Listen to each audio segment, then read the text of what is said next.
Douala, partie 2.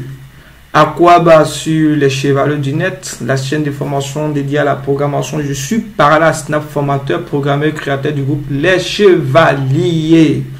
Voilà, on a commencé un peu cette petite partie qui nous permet ici comme ça de faire lors de que dis-je d'organiser notre moyenne en fonction du rang, voilà, d'organiser notre moyenne. On s'arrêta juste au niveau de cette toute petite partie là. On avait enregistré le rang et puis on avait fait l'ordre de tri au niveau de la moyenne. Maintenant, il nous reste maintenant à continuer notre petite aventure au niveau de cette partie. Voilà, donc je reviens un peu sur le projet. Je vais profiter maintenant pour ajouter une colonne nord ici, mais pas cette colonne nord serait chargée en mémoire. Voilà, cette colonne nord ce serait rang.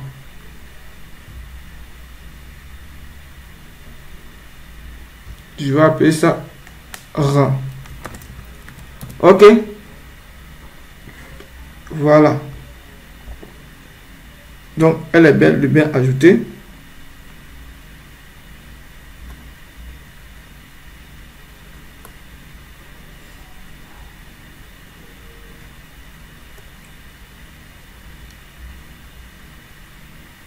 Ok. Maintenant, ici, je vais placer un bouton là. Voilà, que je vais appeler ça, ici je vais appeler ça, je vais l'appeler rang, qui va me permettre, lorsque je clique sur le bouton, il va me permettre de faire le tri au niveau de ma table et d'ajouter le rang. Maintenant, je vais essayer de faire un truc là, essayer de voir, est-ce que lorsque je valide, j'ajoute une nouvelle note, une nouvelle moyenne, c'est-à-dire je prends une nouvelle personnage comme ça, que je appelle ça Jojo.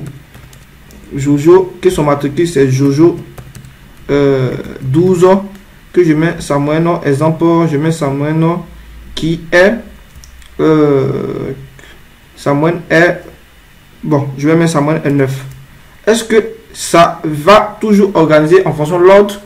Il va se mettre ici, voilà, ça fonctionne très bien, ça fonctionne bien, vous voyez que ça respecte ici. Donc l'ordre des trucs que nous avons fait ici, c'est ainsi, ça va beaucoup nous aider, ça va beaucoup nous aider.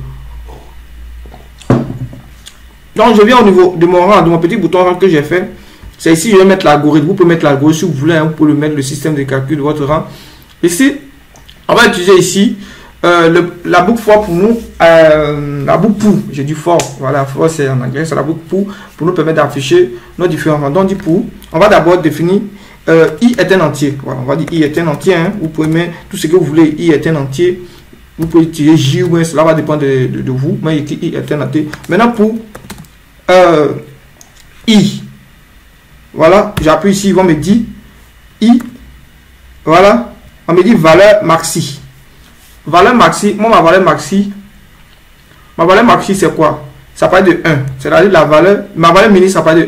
Maintenant la valeur maxi, c'est c'est-à-dire la table, c'est-à-dire le nombre de colonnes de la table, c'est-à-dire s'il y a 10 colonnes, c'est 10 colonnes de la table. Dans mon cas, c'est pas mettre 10, je peux mettre ici 2. Mais il peut mettre 12 ici, ou bien soit, mais 12 ou bien 7 ou bien 8, je ne sais pas. Voilà, je mets ici pour i, je mets 12 ici, vers l'ancien groupe, vous allez constater quelque chose. Je prends du principe que vous êtes totalement débutant. Ici, il y a combien de colonnes qui sont dans ma table ici? Il y a 1, 2, 3, 4, 5. Si je mets 5 pour i égale à 5, voilà, pour i allant de 1 jusqu'à 5, alors c'est bon, c'est très bon, c'est très très bon même, c'est vachement bon. Voilà, je vais effacer jusqu'à 5. Jusqu'à 5 ici. Jusqu'à 5, c'est bon, ça va fonctionner. Mais quel est le souci? Et si j'ajoute une nouvelle valeur, vous voyez que ça passe à 6. Qu'est-ce que je vais faire? Je vais venir effacer ici pour ajouter 6? Ah non, mais ce serait fastidieux.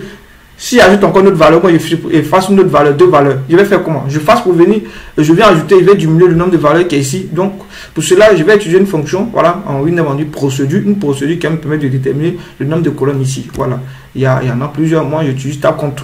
Voilà, j'utilise tab compte qui me permet de définir le nom de colonne, table compte, et puis on me dit d'écrire le nom de la table. Voilà, ça me fait un comptage du nom de la table. Voilà.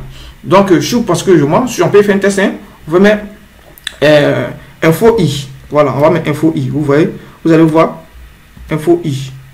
Info i, c'est-à-dire à chaque mois qu'on va lancer, il va me donner la valeur de i. Donc, je vais faire un petit test. Vous allez voir, lorsque je vais cliquer ici, je clique ici, i égale à 1. J'appuie encore, i égale à 2. I égale à 3, I égale à 4, I égale à 5 et ça sort parce qu'il y a 5 colonnes. Donc, qu'est-ce qu'on va faire? On va dire, mon cher, faut me récupérer au niveau de la colonne au niveau de la colonne de ma table, c'est-à-dire quoi?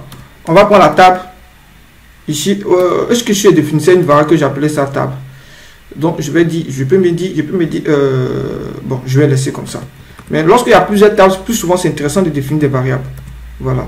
Table, point, colonne. Voilà. C'est comme si je dis, va dans la table et au niveau de la colonne rang, tu me dis, tu m'affiches la valeur de i.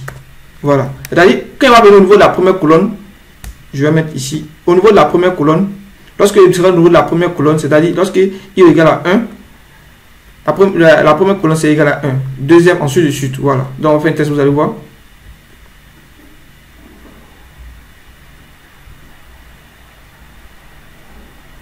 Ici, il a fait la somme totale de toutes les valeurs et m'a dit que c'est égal à 5. I est égal à 5. C'est comme si il prend la dernière colonne et il affiche. Voilà. Donc, on va dire à chaque colonne. Pour dire à chaque colonne, tu dis à chaque colonne. Pour dire à chaque colonne, tu fais crochet et tu mets i. C'est-à-dire, tu mets i. À chaque colonne, c'est-à-dire au niveau, lorsque la i égale à 1, alors c'est au niveau de la colonne 1. Voilà. Donc, il va faire égal à 1.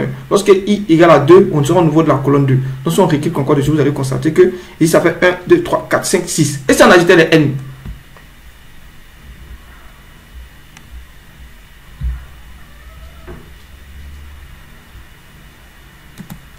Donc, on fait plus ça, plus m. Voilà. Et si on ajoutait m, elle allait deuxième, troisième, quatrième, vous allez constater que ça va. Je clique dessus, vous voyez, bon, ça fait n, non, quand c'est premier, deuxième, troisième, jusqu'en quatrième, ça fait l'ordre de tri, ok. Maintenant, quel est mon souci? Moi, je ne veux pas que, lorsque c'est premier, c'est écrit m, donc je vais poser une condition ici, je vais poser une condition tranquillement, hein. Je vais dire, si mon i là, que tu as dit égal à 1, si mon i égale à 1, mon cher, alors, sinon, je profite à mettre pour ajouter mon sinon. Ok, si mon i égale à 1, tu prends ça. Tu ajoutes ça. Et lorsque c'est égal à 1, cette fois-ci, c'est pas. C'est comme ça. Voilà. Ici, je vais mettre accent. Voilà. Je fais un autre go pour montrer. Ok, vous voyez, premier, deuxième, troisième, quatrième, cinquième, sixième. Ça marche, ça marche, ça marche. Et j'en ajoute un autre élément encore. On ajoute un autre élément que j'appelle je vais prendre le nom de qui comme ça. Quel chevalier, quel chevalier, quel chevalier, quel chevalier. Ah oui, il y a Kone qui est ce temps-ci qui est beaucoup actif là. Il y a Kone, son matricule, je mets KO 2021. Voilà, 2021.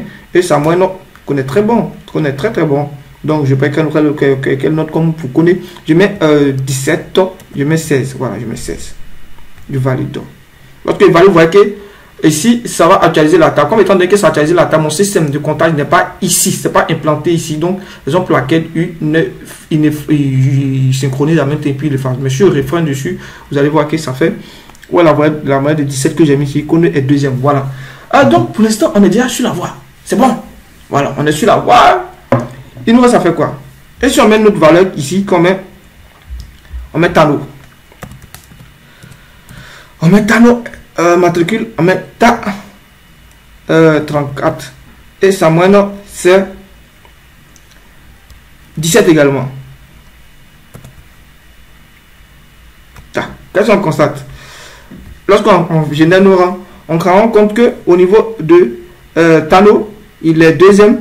Il y a Tano est deuxième, il y a Amisouf qui a 17, il y a Kone qui a 16, mais ici logiquement, on doit avoir les échos. On doit avoir les échos. On doit dire lui, le premier ou le deuxième est échos. Voilà. Lui, ici, on doit avoir les échos. Mais dans notre cas ici, il n'y a pas des échos. Vous voyez qu'il n'y a pas des échos ici. C'est-à-dire quoi? Il va premier, deuxième, ici, troisième. Donc, dans notre cas ici, il n'y a pas des échos. Voilà. Donc, je pense qu'au niveau de la prochaine vidéo, on va mettre en place notre système des échos qui va nous permettre de résoudre ce problème-là. Voilà. Ici, on a mis premier. Ici, par contre, c'est une fille. Il vous suffit simplement de vous appuyer sur le sexe pour voir d'ici c'est une première ou bien premier. Je pense bien qu'on aura le temps de voir dans une prochaine vidéo. Au niveau de la prochaine vidéo, on va continuer notre formation. On s'arrête ici. À bientôt pour la prochaine vidéo. Je suis par la Snap. N'oubliez pas de vous abonner, de liker, de partager, de commenter également. Ciao, ciao. Je vous aime.